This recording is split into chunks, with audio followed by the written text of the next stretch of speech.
Welcome back to Winners and Losers, the show that looks at the highs and the lows from around world football. As always, Patrick Van Straten is sat on my right, and today we're joined by a special guest.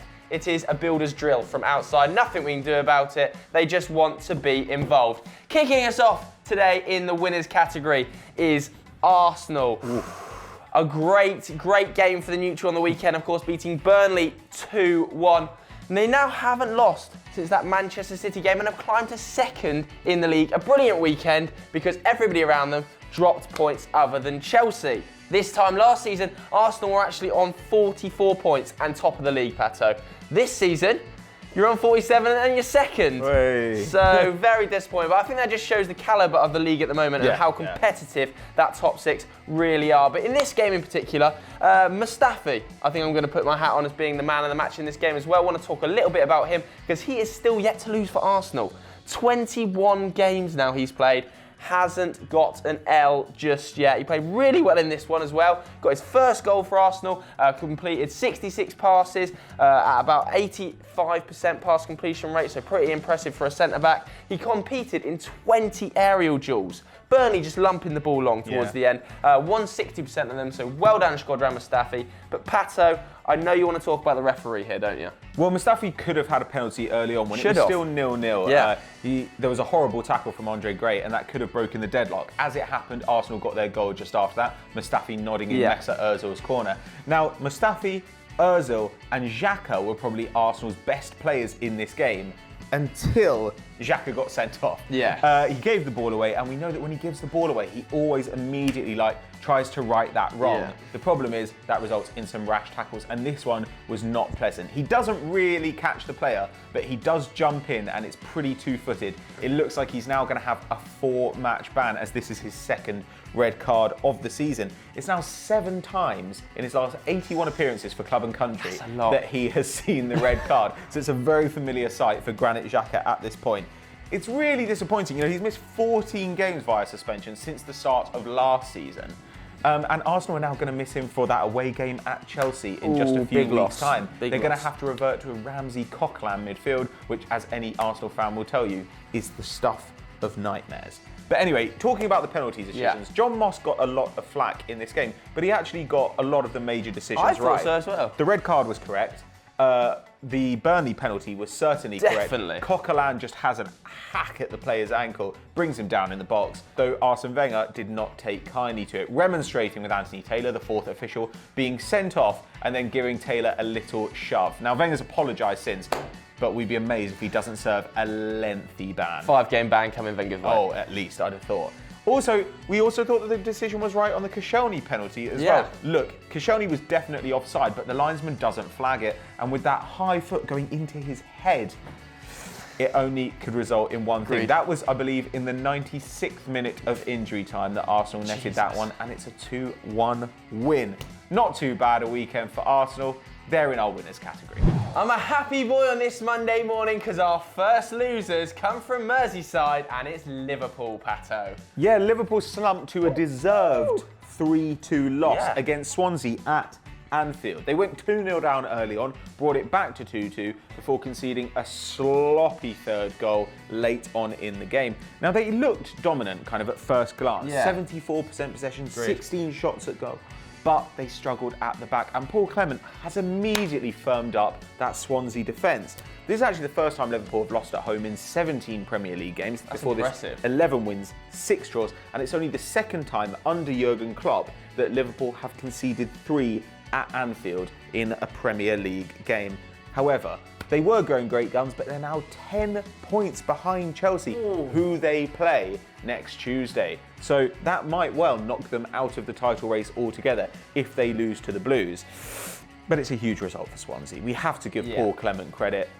He's an incredibly lucky guy to start off with Arsenal and Liverpool. He must have been delighted, but he's come away from it with a very creditable 3 points. And Joe wants to point to one man in particular. Yeah, I think Fernando Llorente is the key to this Swansea team. His build-up play and his hold-up play was fabulous at the weekend. Obviously, it was a tale of two strikers. Roberto Firmino great goals. However, his involvement in the game was lacking compared to Fernando Llorente's hold-up ability. He's so strong on the ball. He wins so many aerial duels. He won 4 on the weekend. Obviously, he got his 2 goals. One of them, a brilliant cross from Tom Carroll, who was also outstanding on the day, holding it up, and there was nobody beating Fernando Llorente in the air. Lovren didn't even come close. He also worked back really effectively, Fernando Llorente.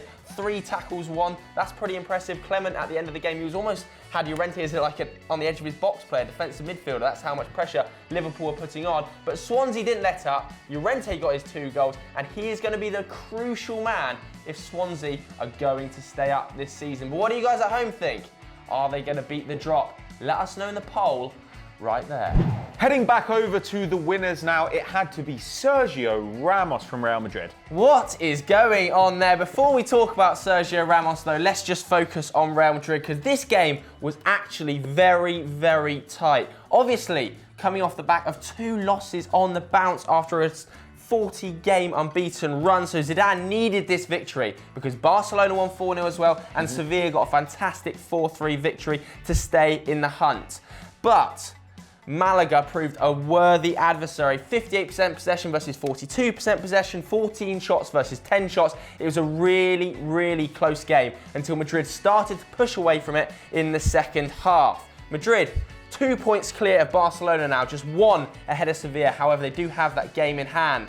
But the key man, as he seems to do every single week, gets the winning goals, is Sergio Ramos. What is going on, Pat? Well, Cristiano Ronaldo, who has 12 goals, is actually the only Real Madrid player to have outscored Sergio Ramos in La Liga this season. Ramos now has 6 goals, 6 in 11 La Liga appearances. To put that in perspective, Neymar has 5 in his last 11. Ramos has 8 goals in all competitions. Since 2010-11, no defender in Europe has scored more goals than Ramos, who's got 26. He got his 50th La Liga goal against Malaga. Unbelievable. He's the 4th highest scoring defender in La Liga. There's nothing this man can't do. He's got 79 goals in total in his career. That is utterly filthy, leading from the front, and he's the guy who's powering Real Madrid to what looks like it's going to be a La Liga title. What a man. You have to be in our winners, Sergio. Congratulations, mate. Loser time, and it's Manchester City, Pato. Oh, it's a good week for me. Yeah, Man City drew 2-2 at home with Tottenham Hotspur. They blew a 2-0 lead in just 20 minutes. Now, they were completely dominant. So good. I mean, this looks after the game. Loads of people were saying, oh, you know, great resolve from Spurs. Oh, they're so hard to beat. They didn't look hard to beat in this game. City battered them and should have put it beyond a doubt. 100%. 17 shots to 7.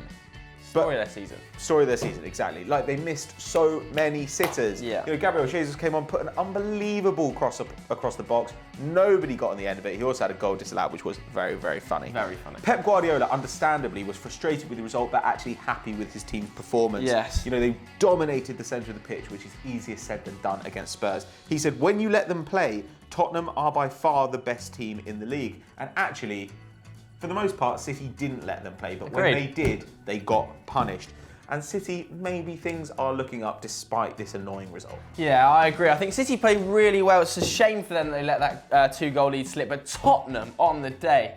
This is their worst performance in months. I'm sure Pochettino would have been spitting after the game. Eric Dyer came out on his Instagram, said he wasn't happy with how he'd played, and Hugo Lloris. You know Tottenham having a bad game when Hugo Lloris has 2 disasters. That's the first time a goalkeeper in the Premier League has made 2 errors leading to goals since Joel Robles, all the way back in 2016. So not that long ago, thanks very much, Opta. I think they were really hindered by the loss of Jan Vertonghen in this game.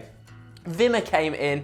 He did an okay job, of course, got hooked for Son though later in the game, but they ended up playing with Dyer and Wanyama at centre-half because, of course, Alderweireld came off saying that his hamstring was extremely close to snapping. Just a precaution though, looks like he's going to be okay for the future weeks. So Dyer and Wanyama deputising at centre-back, not ideal for Pochettino. No. But going forward, Son comes on and he loves an away goal. Did it again. Brilliant bit of interplay with Harry Kane. Oh, it's a great goal. And Dele Alli, as he always does this season. He can't stop scoring goals, can he? Thumping header. Brilliant header, brilliant cross from Kyle Walker, and Tottenham were back in. It's a shame for Manchester City, but when you blow a 2-goal lead, you've got to go in our losers category. Next up, we head over to our winners category, Oh, and it's yes. an unfamiliar name. Who is this Andy Carroll? I don't know, it's the poor man's Zlatan. The ponytailed wonder, Roberto Baggio himself. The cart horse extraordinaire does it again. West Ham 3, Middlesbrough 1, away from home. A thumping victory for Slaven Bilic's boys. And it's all coming at roses since Dimitri Payet has chucked the towel in. Something you wouldn't have thought you'd be saying last season. With Payet this season, West Ham are taking 1.06 points per game. Without him, they're taking 2.25. So maybe that's championship just sell him.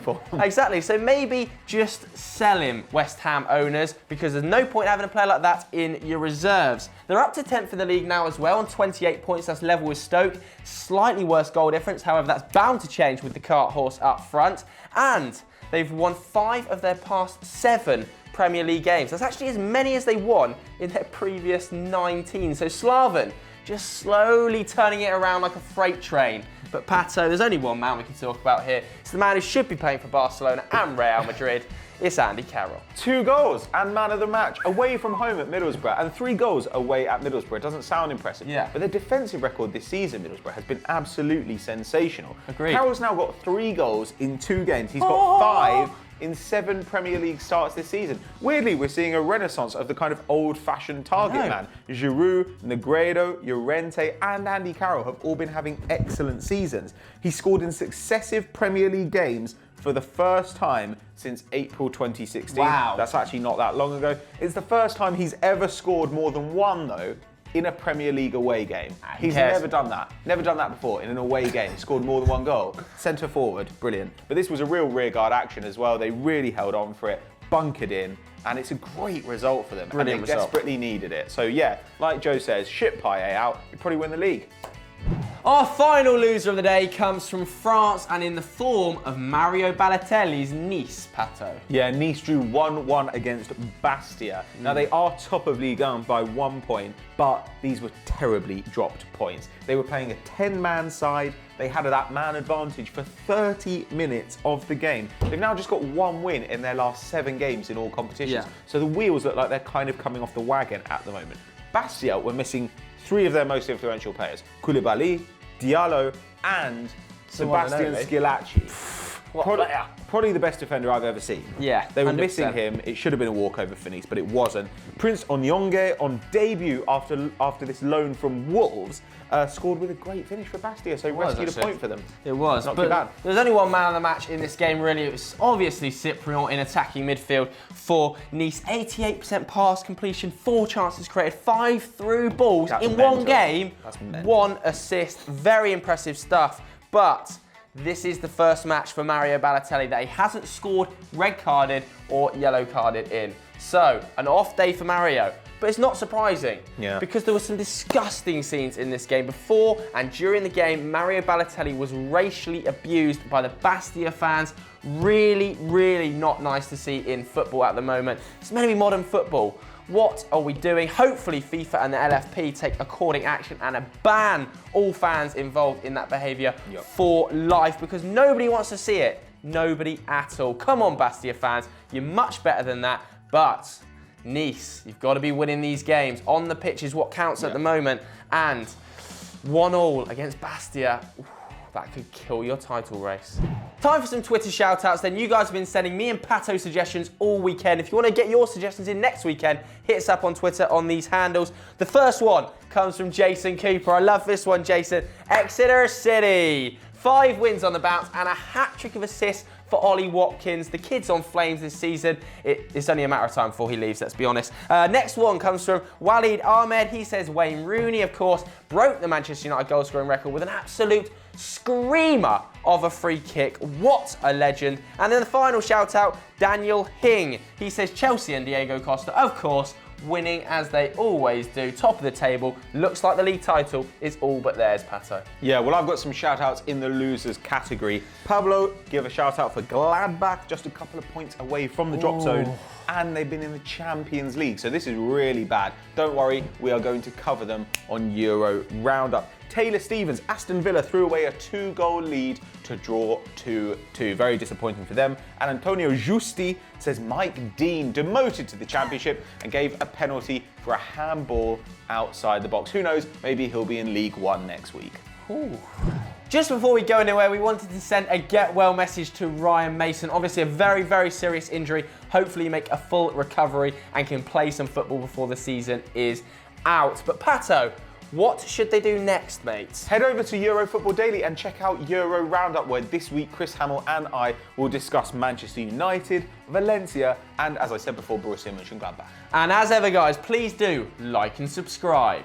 Road to 1 million. Bye. Bye. Sayonara.